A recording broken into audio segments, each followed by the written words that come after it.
تمام جہانوں کا پالنے والا میں ہوں۔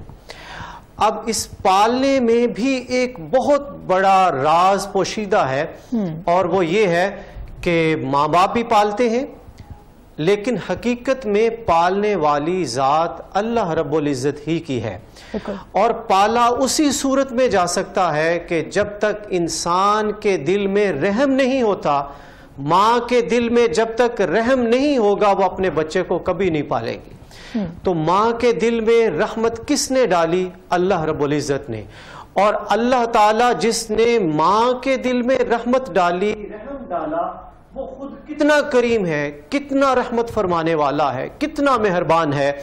اور پھر جب وہ اپنے محبوب پاک صاحب الاولاق نبی معظم شفیع معظم جان کائنات روح کائنات حضور خاتم النبیین صلی اللہ علیہ وآلہ وسلم کا تعارف کرواتا ہے تو فرماتا ہے وَمَا أَرْسَلْنَاكَ إِلَّا رَحْمَةً لِلْعَالَمِينَ، کہ میں نے اپنے محبوب صلی اللہ علیہ وآلہ وسلم کو تمام جہانوں کے لیے رحمت بنا کر بھیجا ہے۔ کیا بات ہے، سبحان اللہ۔ اب خود بھی وہ رحیم ہے، کریم ہے، اس کا محبوب بھی رحیم ہے، کریم ہے۔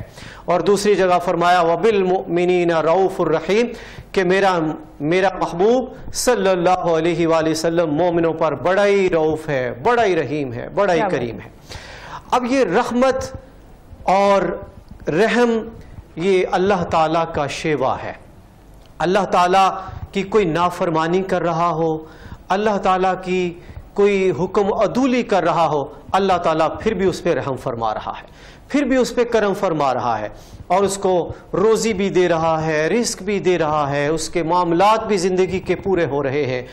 تو یہ کام سارے، اب کوئی بھی آپ کے ساتھ زیادتی کرتا ہے تو ہم میں سے کوئی ہوتا ہے کہ فوراً بدلہ لے لے، ایسا نہیں، بلکہ اللہ تعالیٰ نے فرمایا مالک یوم الدین، یہ باتیں میرے اوپر چھوڑ دو، میں روز جزا کا مالک ہوں، کس کے ساتھ کیا کرنا ہے، کیا جزا ہے، کیا سزا ہے، یہ میرا کام ہے، اے میرے بندے۔ اور یاد رکھیں اس وقت تک کوئی بھی انسان جو کہے کہ میں اللہ تعالیٰ کا برگزیدہ بندہ بن جاؤں، میں اللہ تعالیٰ کا کوئی مخلص بندہ بن جاؤں، اللہ تعالیٰ کا محبوب بندہ بن جاؤں، تو کبھی بھی اس وقت تک ممکن نہیں ہو سکتا جب تک انسان اللہ تعالیٰ کی مخلوق پر رحم نہ فرمائے، جب تک اللہ تعالیٰ کی مخلوق کے ساتھ اس کے دل میں رحم نہ ہو۔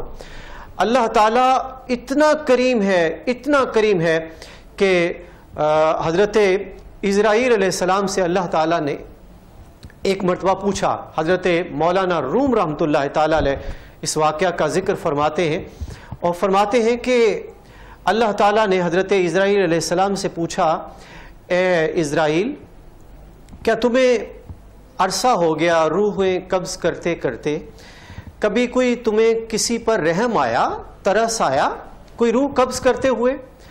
تو حضرت اسرائیل علیہ السلام عرض کرنے لگے، میرے پروردگار، میں جب بھی کسی کی روح قبض کرتا ہوں تو یقیناً میرا دل بڑا چھوٹا ہو جاتا ہے، میرے دل کے اندر ایک درد پیدا ہوتا ہے جب بھی میں کسی کی روح قبض کرتا ہوں، لیکن اے پروردگار ایک وقت ایسا آیا کہ میرا دل بسیج گیا۔ فرمایا اے اسرائیل وہ کون سا واقعہ ہے؟ تو عرض کرنے لگے، پروردگار ایک مرتبہ ایک جہاز یا ایک کشتی سمندر میں جا رہی تھی، تیرے ہی حکم سے ہر کام ہوتا ہے، تیرے اجازت کے بغیر تو کائنات میں کوئی ذرہ بھی ادھر ادھر نہیں ہو سکتا، تو اے میرے مالک، اے میرے پروردگار، وہ کشتی رواں دواں تھی، چل رہی تھی، اچانک ایک بھنور میں پھنسی، طوفان آیا، وہ بھی تیرا ہی حکم تھا، اور اس طوفان میں، اس بھنور میں وہ کشتی، وہ جہاز ایسا پھنسا کہ وہ تمام تر کشتی کے جو مسافر تھے وہ سارے اس میں غرق ہو گئے، ڈوب گئے۔ ایک ماں اور ایک نوزائیدہ بچہ اس میں جان سے بچ گئے، اور وہ جہاز کے اس کشتی کے ٹوٹے ہوئے ایک تختے پر بیٹھے، اور موج کی تھپیڑے اور طوفان کی طغیانی کسی طرح انہیں کھینچ کھانچ کے ساحل کے کنارے تک لے آئی۔ اب ساحل کے کنارے پر پہنچنے ہی والے تھے کہ پروردگار تیرا حکم ہوا کہ اس بچے کے ماں کی جان کو قبض کر لے۔ پروردگار اس وقت میرا دل اتنا پسیجا، لیکن تیرا حکم تھا کہ ایک چھوٹا سا ننھا سا نوزائیدہ بچہ ہے اور اس کی ماں کی روح کو قبض کرنے کا حکم ہوا ہے، تو میرا دل بڑا ہی رویا، میں بڑا دل پسیج گیا میرا، لیکن تیرا حکم تھا، اس کے آگے سر تسلیم خم ہے، میں نے اس کی روح کو قبض کر لیا۔ پروردگار عالم جل مجدہ الکریم نے ارشاد فرمایا، اے اسرائیل پتہ ہے وہ بچہ اب کہاں ہے؟ اللہ اکبر، عرض کرنے لگے پروردگار تو عالم غیب ہے، تو یعلم ما تسرون وما تعلنون، اور علیم بذات الصدور، دلوں کے بھید بھی تو جانتا ہے، سینوں میں اٹھنے والے خیالات کو بھی تو ہی جاننے والا ہے، کائنات کے ذرے ذرے سے تو ہی واقف ہے، اور غیب کو جاننے والا بھی تو ہی ہے، اے میرے مالک تو ہی جانتا ہے اس کے ساتھ کیا ہوا، وہ کہاں ہے؟ فرمایا اے اسرائیل میں نے موجوں کو حکم دیا کہ اس کو ساحل پہ لے آؤ، وہ موجیں اس کو ساحل پہ لے آئیں، جب ساحل پہ پہنچا تو میں نے اس ساحل پہ جب پہنچا تو میں نے اس کے قریب، ساحل کے قریب جو باغ تھا اس میں رنگا رنگ پھول کھلے ہوئے تھے، میں نے پھولوں کو حکم دیا کہ اس ننھے بچے کے لیے سیج سجا دو، وہ پھول اس کے لیے اس کا بستر بن گئے۔ اللہ اکبر، اللہ رب العزت وہ واقعہ اسرائیل علیہ السلام کو بتا رہا ہے اور فرمایا کہ میں نے مختلف سہانے گیت گانے والے، بڑے خوبصورت انداز میں چہچہانے والے پرندوں کی ڈیوٹی لگا دی کہ اس بچے کے پاس آ کے چہچہایا کرے، بولا کرے، وہ پرندے اس کے پاس آ کے اپنی خوبصورت بولیاں بولتے تاکہ اس بچے کا دل بہلتا رہے، اور میں نے ایک شیرنی کی ڈیوٹی لگائی کہ وہ اسے دودھ پلایا کرے، اور اس کی وجہ سے اس شیرنی کے ڈر سے دوسرے جانور بھی اس کے قریب نہ آتے، اور میں نے پھلوں کو حکم دیا کہ اس کے تازہ رس اس کے قریب آ جاتی ٹہنیاں اور پھل، اور اس کے تازہ رس وہ بچہ پیتا، پھل کھاتا، آہستہ آہستہ وقت گزرتا رہا، وہ بچہ بڑھتا رہا اور جوان ہو گیا اور بہت بہادر ہو گیا۔ اللہ پاک فرماتا ہے کہ میں نے اس کے پاؤں میں کانٹا تک چوبنے نہیں دیا۔ کیا بات ہے! اللہ اکبر، اتنا اس کا اہتمام کیا کہ کانٹا تک نہ چبھ سکا اس کے قدموں میں، اتنے نازوں سے میں نے پالا۔ فرمایا جانتے ہو اب وہ بچہ کہاں ہے؟ عرض کیا مولا تو ہی غیب کے پردوں کو ہٹا کے تو ہی جاننے والا ہے، مولا تو ہی جانتا ہے وہ کہاں ہے۔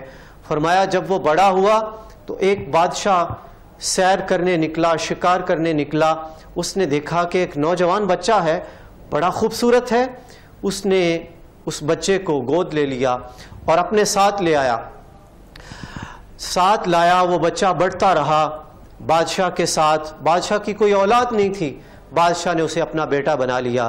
آہستہ آہستہ جب وہ بڑا ہوا اور نوجوان اپنے پورے جوبن پہ آیا، بادشاہ اس دنیا سے چلا گیا، مر گیا، وہ بچہ اس تخت کا وارث بن گیا، اور جب اس تخت کا وارث بنا اس کے اندر غرور، تکبر اور انانیت اور حسد اور بغض اس کے اندر پیدا ہو گیا۔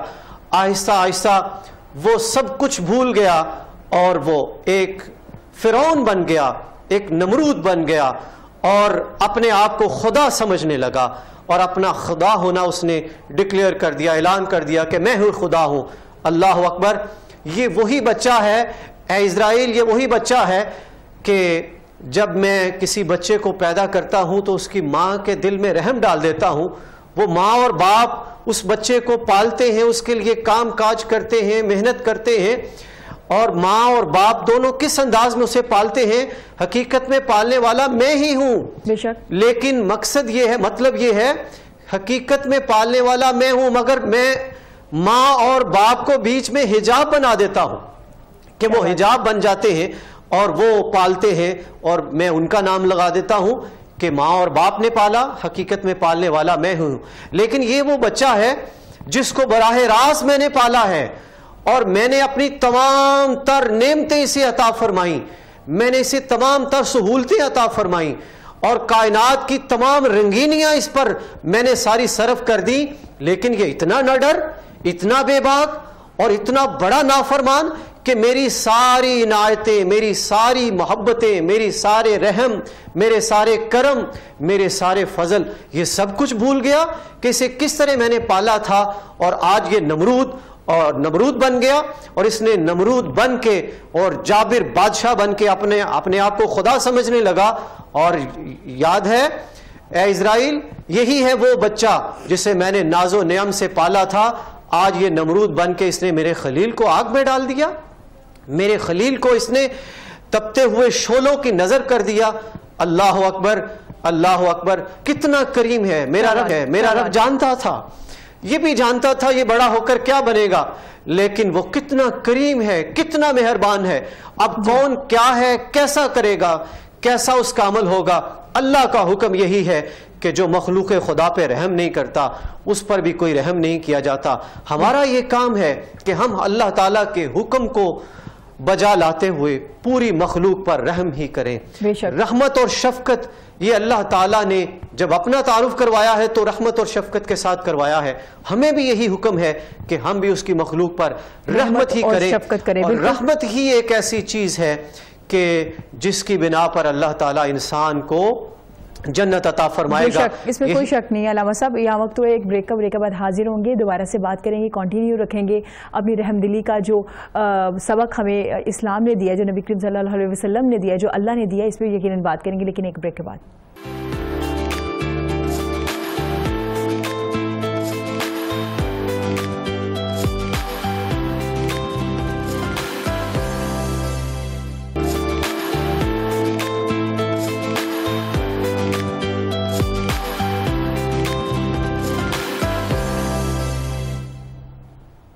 ویلکم بیک ناظرین۔ علامہ غلام سرور فاطمی ہمارے ساتھ موجود ہیں اسٹوڈیو میں، رحم دلی کے حوالے سے بات کر رہے تھے۔ علامہ صاحب، صحیح بخاری میں ہے جانوروں پہ رحم دلی بھی جنت میں جانے کا سبب ہے۔ ہمارا مذہب جو ہے وہ ہمیں جانوروں پہ بھی رحم دلی کا سبق دیتا ہے، جو ہمارا دین ہے، جو اسلام ہے، واضح طور پہ جہاں پہ انسانوں کے حقوق ہے وہیں پہ جانوروں کے بھی حقوق ہیں۔ اس حوالے سے اگر آپ کچھ ہمیں بتائیں جانوروں پہ رحم دلی کے لیے کیا کیا کہا گیا ہے؟ اللہ اکبر۔ ایک روایت میں آتا ہے، فرمایا کہ ایک فاحشہ عورت، بدکار عورت جس نے ساری زندگی گناہوں میں گزاری، ایک وقت وہ آتا ہے کہ ایک مرتبہ وہ سفر پہ جا رہی ہے، اس کو سخت پیاس لگی اور ایک کنویں پر پہنچی، اس نے بڑے محنت کے ساتھ اس میں سے پانی نکالا، خود پیا، لیکن تھوڑی دیر کے بعد دیکھا کہ ایک کتا پیاسا ہے اور اس کی زبان نکلی بھی ہے اور ہانپ رہا ہے۔ اس کو اس پہ ترس آیا، رحم آیا، اس نے کنویں میں اتری اور اتر کر اس نے اپنے جوتے کے اندر پانی جتنا بھر سکتی تھی بھرا اور منہ میں دبا کے وہ اس کو باہر لا کے اس نے کتے کو پانی پلایا۔ اللہ تعالیٰ نے اس پر رحم کی وجہ سے اسے بخش دیا۔ اب ایک بدکار عورت جس کی ساری زندگی بدکاری میں گزری ہے، ایک کتے پر رحم کی وجہ سے اللہ تعالیٰ نے اسے جنت میں بھیج دیا۔ تو یہ کتنی بڑی بات ہے کہ اگر ہم عام طور پر مخلوق خدا پر رحم کریں تو ہمیں جنت میں کتنا بڑا اعلیٰ مقام ملے گا۔ نبی پاک صلی اللہ علیہ وآلہ وسلم آپ کائنات کے لیے رحمت للعالمین بن کے آئے ہیں، اور آپ کی زندگی ہمارے لیے اسوہ حسنہ ہے۔ آپ جب حج کے لیے نکلے ہیں، عمرے کے لیے نکلے ہیں، تو راستے میں جب پہنچے ہیں تو ایک جگہ ایک کتیا نے بچے دیے ہوئے ہیں، چھوٹے چھوٹے بچے ہیں اس کے۔ نبی پاک صلی اللہ علیہ وسلم کو جب خبر ہوئی، آپ نے ایک صحابی کی ڈیوٹی لگا دی کہ یہاں پر آپ کھڑے رہیں اور کسی کا پاؤں اس کے اوپر نہ آنے پائے۔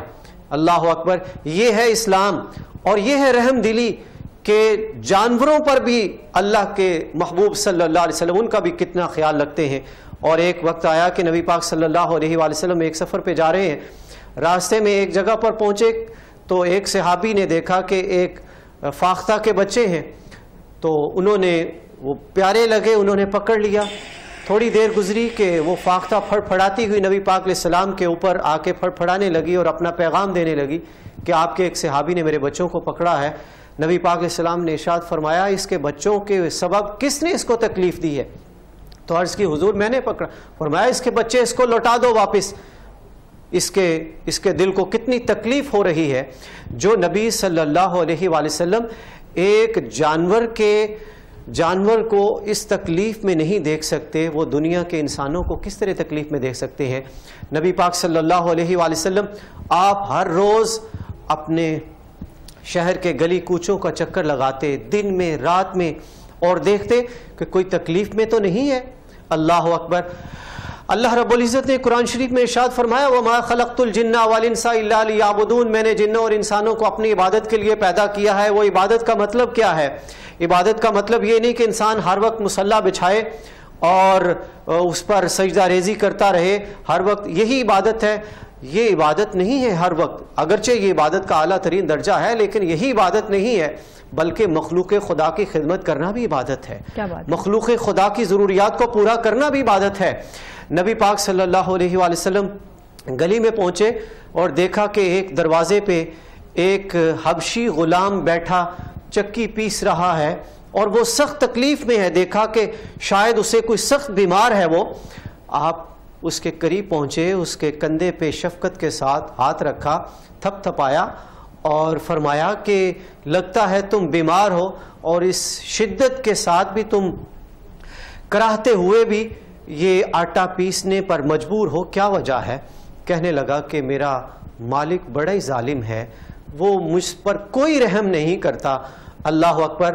نبی پاک صلی اللہ علیہ وسلم انہی قدموں سے واپس لوٹے.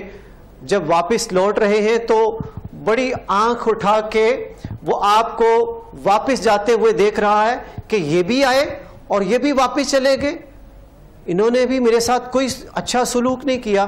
تھوڑی دیر گزری کہ نبی پاک صلی اللہ علیہ وسلم ہاتھ میں دودھ کا پیالہ لیے ہوئے تشریف لائے، اسے دودھ کا پیالہ دیا اور فرمایا اسے نوش فرماؤ اور تم لیٹ جاؤ، تم آرام کرو، تمہارا آٹا میں پیس دوں گا. کہنے لگا یہ تو اتنا زیادہ کام ہے کہ صبح ہو جائے گی مجھے یہ کام کرتے کرتے، تو آپ کتنا میرا کام کر سکتے ہیں؟ فرمایا تم آرام سے لیٹ جاؤ، میں تمہارا سارا آٹا پیس کر جاؤں گا. اللہ اکبر. نبی پاک صلی اللہ علیہ وسلم نے اسے لٹا دیا اور سارا آٹا پیسنے کے بعد جاتے ہوئے نبی پاک علیہ السلام نے فرمایا تمہیں جب بھی کوئی کام کرنا ہو، آٹا پیسنا ہو اور تم سے کام نہ ہو رہا ہو تو سامنے دیکھو وہ میرا گھر ہے، مجھے بلا لینا. اللہ اکبر. خاتم النبیین، اللہ کا محبوب صلی اللہ علیہ وآلہ وسلم اتنے بڑے منصب پہ فائز ہو کے ایک عام حبشی غلام کا کام کر رہے ہیں. اللہ اکبر. میں اپنی زندگی کے اندر میں نے جو آبزرو کیا ہے، اپنی پوری زندگی کے اندر میں نے یہ دیکھا ہے، قرآن شریف کو پڑھا ہے، حدیث پاک کو پڑھا ہے، اور میں نے اس کا زندگی کا جو مقصد نکالا ہے وہ یہ ہے کہ اللہ تعالیٰ کی طرف سے جو ایک پیغام ہے وہ یہ ہے کہ الائی فار ادرز، اپنے لیے نہیں دوسروں کے لیے جیو. ایک سائنسدان ایک درخت کے نیچے بیٹھا سوچ رہا ہے، thinking about life, what is life, زندگی کیا ہے، زندگی کا مقصد کیا ہے. اب وہ سوچ رہا ہے کہ اسی اسنا میں درخت سے ایک پھل گرا اور تھوڑی دیر کے بعد ایک مسافر وہاں سے گزرا، اسے بھوک لگی ہوئی تھی، اس نے وہ پھل اٹھایا اور اسے تناول کر لیا، اپنی بھوک ختم کی. قریب ہی ایک ٹھنڈے میٹھے پانی کی ندی بہہ رہی تھی، اس نے ندی سے پانی پیا اور اپنی پیاس بجھا لی اور اپنے راستے پر چل پڑا. وہ سائنسدان یکا یک پکار اٹھا، کہنے لگا میں زندگی کا مقصد سمجھ گیا. کیا مقصد سمجھ آیا بھائی؟ کہنے لگا میں زندگی کا مقصد سمجھ گیا. زندگی کا مقصد یہ ہے کہ کوئی اپنے لیے نہیں جیتا، ہمیشہ دوسروں کے لیے جیتا ہے. ارے بھائی کیسے سمجھ آئی؟ کہنے لگا کہ درخت اپنا پھل خود کبھی نہیں کھاتا، ہمیشہ دوسرے لوگ کھاتے ہیں. کہنے لگا کہ ندی اپنا پانی خود کبھی نہیں پیتی، ہمیشہ دوسرے لوگ پیتے ہیں. اللہ اکبر. کہنے لگا زندگی کا مقصد ہی یہ ہے کہ ایک انسان اپنے لیے نہیں جیتا بلکہ دوسروں کے لیے جیتا ہے. اللہ تعالیٰ نے اس کے اندر ایک رحم ڈال دیا ہے.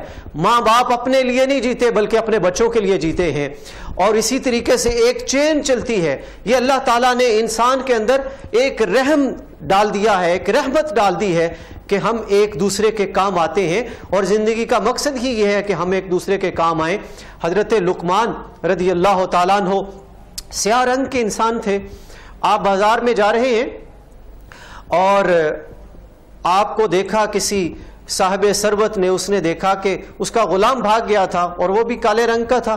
اس نے دیکھا, سوچا کہ شاید یہی میرا غلام ہے جو بھاگا ہوا ہے. اس نے انہیں پکڑا اور پکڑ کے کہا کہ وہ مٹی کھودنے میں اور اس کو ڈھونے میں لگا دیا, جو بھی اس کا کام تھا.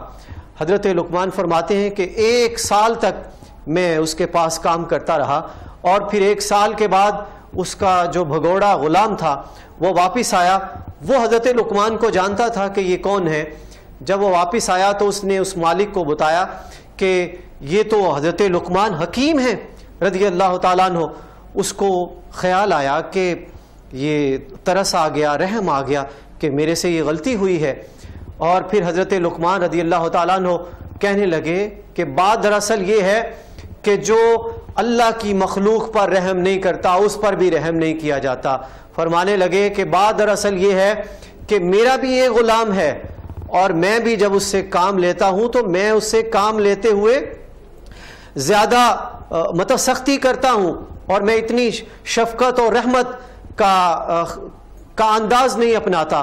تو وہی ہوا کہ جو میں کام نہیں کرتا تھا مجھے اس کے صلے میں 1 سال تک مشقت اٹھانا پڑی, اور یہ مجھے سمجھایا گیا, مجھے یہ بتایا گیا, یہ اللہ تعالیٰ نے مجھے سکھایا ہے کہ جس طرح تم اپنے غلام پر رحمت نہیں کرتے, رحم نہیں کرتے, اسی طرح تمہارے اوپر تمہیں یہ سکھایا گیا. اور فرماتے ہیں کہ اب مجھے یہ سمجھ آ گئی, میں بھی اپنے غلام پر جا کر اتنی مشقت کا کام اسے نہیں دوں گا, اس کے ساتھ محبت اور پیار کے ساتھ رہوں گا. نبی آخر الزمان صلی اللہ علیہ وآلہ وسلم کا ایک ارشاد گرامی ملتا ہے, فرمایا کہ کسی نبی کو اس وقت تک نبوت کے مرتبے پر فائز نہیں کیا گیا, یا اعلان نبوت اس وقت تک اس نے نہیں فرمایا جب تک اس نے بکریاں نہیں چرا لی. اللہ اکبر, اللہ اکبر. یہ بکریاں چرانے کا مقصد کیا ہے؟ حضرت موسیٰ علیہ نبینا علیہ الصلاۃ والتسلیم آپ فرماتے ہیں کہ آپ کو بھی اللہ, یعنی کوئی بھی نبی ایسا نہیں کہ جس نے بکریاں نہ چرائی ہوں. حضرت موسیٰ علیہ السلام آپ بھی بکریاں چرا رہے ہیں, اور بکریاں چراتے چراتے ایک دن ایک بکری بھاگی, اور بھاگتے بھاگتے اتنا بھاگی اتنا بھاگی اتنا بھاگی کہ حضرت موسیٰ علیہ السلام بھی اس کے پیچھے بھاگ بھاگ بھاگ بھاگ. جب وہ بکری بالکل تھک ہار کے گر پڑی, حضرت موسیٰ علیہ السلام قریب پہنچے اور اسے سینے سے لگا لیا. اللہ اکبر. فرمانے لگے اری تو نہ بھاگتی تو تیرا کیا جاتا, تو نے مجھے بھی مشقت میں ڈالا اور خود بھی ہلکان ہو گئی. اللہ اکبر. یہ بکریاں چرانے کے لیے کیوں حکم فرمایا اللہ تعالیٰ نے انبیاء کرام علیہ السلام کو؟ ہمارے آقا نبی آخر الزمان صلی اللہ علیہ وسلم بھی بچپن میں اور اپنی جوانی میں بھی بکریاں چرایا کرتے تھے. یہ بکریاں چرانے کا مقصد کیا ہے؟ یہ مطلب ہی یہ ہے کہ بکری ایک ایسا جانور ہے جو ہے تو شریف, لیکن جب بھاگتی ہے تو اندھا دھند بھاگتی ہے, اور پھر اس کو کٹھا کرنا اور اس کو لانا اور ریوڑ میں لانا یہ بڑا کام ہوتا ہے. اور انبیاء کرام علیہ السلام کو اس پر لگایا کہ آپ کی امت بھاگے گی, ادھر جائے گی ادھر جائے گی, کوئی اپنا ذہن یہ بنا لے گا, کوئی اپنا ذہن یہ بنا لے گا, تو اس طرح سے یہ تمہاری امت بھی بھاگے گی, تو ان کو بھی تم نے اسی طرح ریوڑ کی طرح اکٹھا کر کے رکھنا ہے. تو جو ایک حکمران ہوتا ہے وہ بھی اپنی رعایا کو اکٹھا کر کے رکھتا ہے, اس کے دل میں بھی رحم ہوتا ہے. حضرت شیخ سعدی رحمۃ اللہ تعالیٰ علیہ فرماتے ہیں کہ میں ایک مرتبہ حضرت یحییٰ بن زکریا رضی اللہ تعالیٰ عنہ کی قبر ہے دمشق میں, اور اس کے قریب ہی دمشق کی جامع مسجد ہے, تو میں وہاں پر اعتکاف میں بیٹھا. میں نے دیکھا کہ ایک عربی بادشاہ آیا اور اس نے نماز ادا کی اور اللہ تعالیٰ کی بارگاہ میں گڑ گڑایا, رویا, اور اس نے دعا کی. اور دعا کرنے کے بعد اس نے میری طرف دیکھا اور کہنے لگا مجھے آپ چہرے سے اور اپنے انداز سے کوئی اللہ تعالیٰ کے بزرگ معلوم ہوتے ہیں, آپ میرے لیے دعا کریں. حضرت شیخ سعدی رحمۃ اللہ تعالیٰ علیہ فرماتے ہیں میں نے اسے مخاطب کر کے کہا, اور میں یہ جانتا تھا کہ وہ ظالم بادشاہ ہے. فرماتے ہیں کہ میں نے اسے مخاطب کر کے کہا جو گرے ہوں کو نہیں اٹھاتا, جو مسکینوں پر, یتیموں پر اور کمزوروں پر رحم نہیں کرتا, فرمایا وہ اس دن سے ڈرے جس دن جب وہ گرے گا تو اسے کوئی اٹھانے والا نہیں ہوگا, جب وہ اس انجام میں ہوگا کہ اللہ تعالیٰ کے روبرو پیش ہوگا, پھر کوئی اس کا ساتھ دینے والا نہیں ہوگا. اے بادشاہ آج کمزوروں پر رحم کرنا شروع کر دے، کمزوروں پر ترس کھانا شروع کر دے، اور اس دن سے ڈر جب تو اللہ تعالیٰ کے روبرو پیش ہوگا۔ اللہ تعالیٰ نے انسان کو یہی سکھایا ہے کہ میری مخلوق پر رحم کرو، اور فرمایا میری مخلوق میرا کنبہ ہے۔ میری یعنی کنبہ کا کیا مطلب ہے کہ میرا خاندان ہے، میری فیملی ہے، حالانکہ نہ وہ اسے کسی نے پیدا کیا ہے اور نہ اس کی کوئی اولاد ہے، لیکن اس کے باوجود فرماتا ہے میری مخلوق میرا کنبہ ہے، میری فیملی ہے۔ یعنی جس طریقے سے آپ یہ سمجھیں کہ کوئی شخص مجھ سے تو کہے کہ میں تجھ سے بڑا پیار کرتا ہوں جناب علامہ صاحب، آپ سے مجھے بہت پیار ہے، اور وہ میرے جوتے اٹھائے، مجھ سے بڑی محبت کرے، میرے ہاتھ چومے آ کے، لیکن میرے بچوں کے ساتھ دشمنی رکھے اور میرے بچوں کو مارے پکڑ کے اور ان کو زد و کوب کرے، تو کیا اس کی وہ میرے ساتھ میری محبت میں سچا ہے؟ ہرگز نہیں۔ تو اگر کوئی میرے بچوں کے ساتھ پیار نہیں کرتا اور وہ کہے میرے ساتھ محبت، تو وہ میرے ساتھ محبت میں سچا نہیں ہے۔